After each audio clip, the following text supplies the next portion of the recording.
Former Ohio Senator Robert Portman. Senator Portman, welcome. Good to have you with us, and welcome to the post-Senate career. How's it going? You liking it?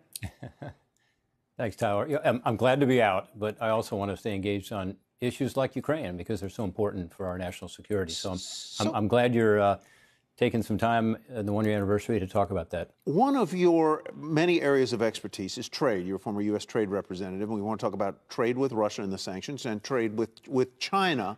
But let's start with Ukraine. Are the sanctions really hurting Russia? Yes and no. I mean, there's no question that they are hurting Russia in certain sectors, including not allowing Russia to proceed with some of the advanced manufacturing they'd like to do, not having access to semiconductors and other materials that would go into manufacturing. And then there are obviously other sanctions that have been applied to the country financially, which are having some impact.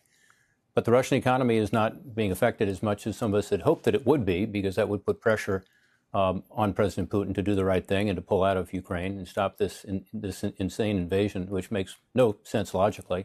And then second, of course, they're continuing to gain revenue from their exports of oil and gas, particularly to countries like China and India. And that makes it difficult with the price being so high. As you guys just talked about earlier today, that price continues to be historically high. So that's been helpful to Russia. So look, it's good to have the sanctions in place. We need to tighten them as much as we can. That's one of the two ways in which you get, I think, the Russians to the bargaining table. The other one is to actually have more victories on the battlefield, which we'll talk about. But it's difficult to do that when countries continue to buy their oil and gas and those prices continue to increase. I take it, so sanctions alone are not going to force Putin to do what we want Putin to do. And as you say, success on the battlefield is a critical component of that. How would you grade the efforts of the Western countries, the United States, the UK, and NATO, and others, in getting battlefield equipment into the hands of the Ukrainians at speed, in sufficient quantities to actually make a difference? Are we doing well or not, from where you sit? Yeah, Tyler, we need to be on an A game right now, and we're at about a B plus.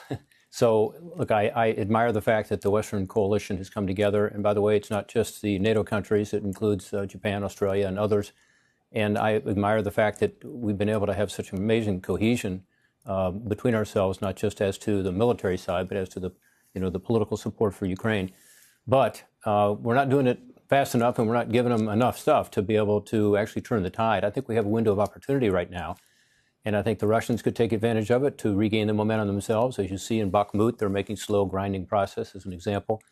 But we also have an opportunity here for us to be able to turn the tide and be able to really begin to regain the momentum that we saw, remember, in Kherson and, where the Ukrainians took back territory that Russia had taken. So there's an opportunity there. The Kharkiv area, the same thing happened. We need to get back to that kind of a spring offensive. That's going to require three things, in my view. One is these longer-range missiles that the Ukrainians have been asking for a long time. Why? Because Russia has pushed back its equipment depots, its arms depots, its logistics to beyond the range of the Ukrainian missiles. And the Russians have long-range missiles and the Ukrainians don't. So we need to have those long-range missiles. Very important. I hope we'll see something along those lines here in the next few weeks. And second, I do think they need airplanes, and particularly F-16s. This fourth-generation fighter is very important. They've been asking for them for a long time.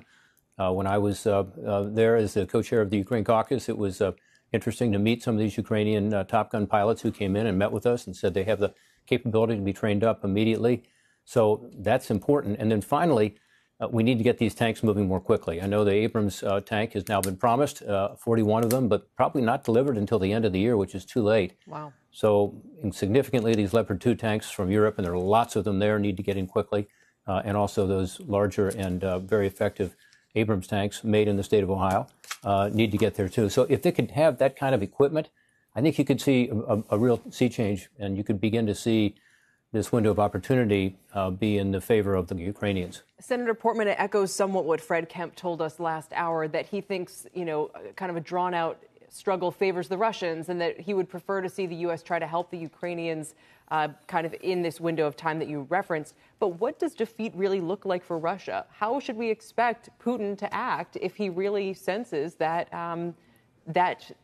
that he's not going to come out of this victorious? Well, it's very difficult to predict what he will do, and no one thought that it made sense for him to go in the first place. He made a huge mistake. He also underestimated the Ukrainians and their fighting ability, and certainly underestimated how those countries supporting Ukraine, including the NATO countries, would react. So it's hard to know, but I do think that the only thing that will persuade him, Kelly, is going to be victory on the battlefield in conjunction with a weakening economy in Russia because of the sanctions that are put in place on a pariah country, which Russia is increasingly becoming around the world. So this is something that I think we have to squarely face, is that he's not going to back away or come to the bargaining table unless he feels the pressure. And I think everything we've learned in the last year would strongly indicate that that has to be victory on the battlefield and tightening of the sanctions.